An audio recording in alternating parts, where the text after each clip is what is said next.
हमें बात करने के लिए टैक्स एक्सपर्ट हैं अशफाक तोला साहब, उन्होंने भी ज्वाइन किया है। बहुत शुक्रिया सर आपके वक्त का।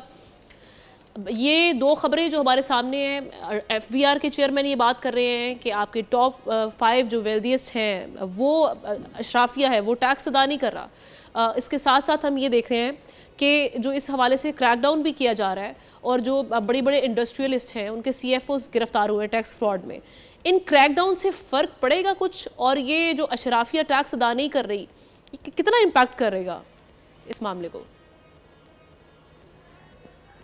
जी बिस्मिल्लाहिर्रहमानिर्रहीम। ये बेसिकली तो ये सेल्स टैक्स की मद में है और ये जो फ्लाइंग इनवॉइसेस के जो एक कार्टेल या जो मेनेस है उसको कर्व करने के लिए किए हैं। और मेरा ख्याल है ये ऐसा इकदाम है, अगर कोई भी फ्रॉड करता है उसके साथ ये सलूक होना चाहिए। बिकॉज कि अगर फ्रॉड करने के बाद अगर एक्सचेकर को लॉस होता है तो ये मेरा और आपका हक मार रहे हैं। बिकॉज कि अगर टारगेट पूरे नहीं होंगे तो ये फिर डायरेक्ट टैक्स में मुझसे और आपसे ये रिकवर किया जाता है। मगर ये कहते हुए मैं एक बात आपको जरूर कहूंगा कि अभी एफबीआर ने एक एफिडेविट दिया है कि जी कि इस तरीके से आप लोग हर सारे सीएफओ या जो ऑथोराइज रिप्रेजेंटेटिव है या प्रिंसिपल ऑफिसर है उसको साइन करें।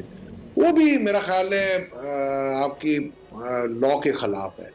तो हम इतने एक्सट्रीम पे नहीं पहुंच जाना चाहिए इंसान को कि जी कि एक तरफ आप कहें कि जी बिल्कुल लीनियंसी आपने छोड़ दी, दूसरी तरफ आप हर किसी को उठाने के चक्रों में और जेलों में बंद करने के चक्रों में। इसके साथ साथ आपको ये बात भी देखना पड़ेगी कि क्या आपका डिपार्टमेंट भी ठीक काम कर रहा है, क्या उनका नेक्सस नहीं होता इन चीजों में।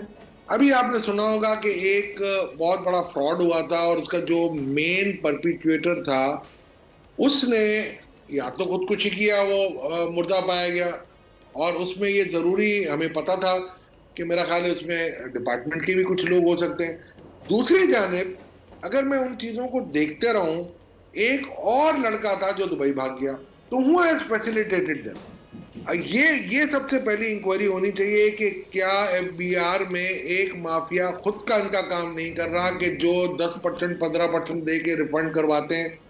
क्या हमारी बिरादरी या कंसल्टेंट बिरादरी में ऐसे लोग नहीं है जो उनके नेक्सस के साथ मिले हुए हैं और बोनाफाइड शेयर जो टैक्स पेयर्स हैं उनके बेचारों के रिफंड रुक जाते हैं।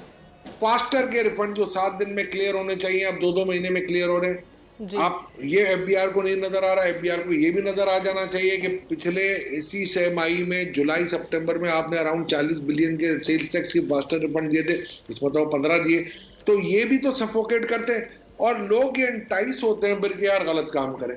तो मैं ये समझ रहा हूं कि ताली दो हाथ से बज रही है। ऐसा नहीं है कि कोई अकेले ही ये करे और जिससे इनकम टैक्स का कोई ताल्लुक नहीं। हाँ, ये मैं जरूर कहूंगा, इनकम टैक्स का मसला ये जरूर रहा है हमारे साथ कि हमने जब एमनेस्टियां दी हैं, उस एमनेस्टी का जो खद्दो खाल था, जो 2018 की एमनेस्टी की बात करी तो वो कुछ और था।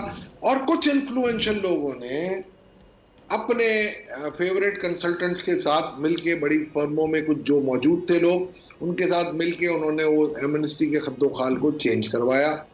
अब वो चेंज होने से आपको ये हुआ कि वो डिस्टॉर्शन आ गई।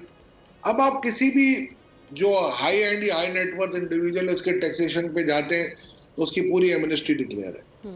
अब ये प्रॉब्लम जरूर आ रहे हैं और इसको फिक्स करने के लिए हमने काफी इस पे काम किया था रिफॉर्म एंड रिसोर्स मोबिलाइजेशन में।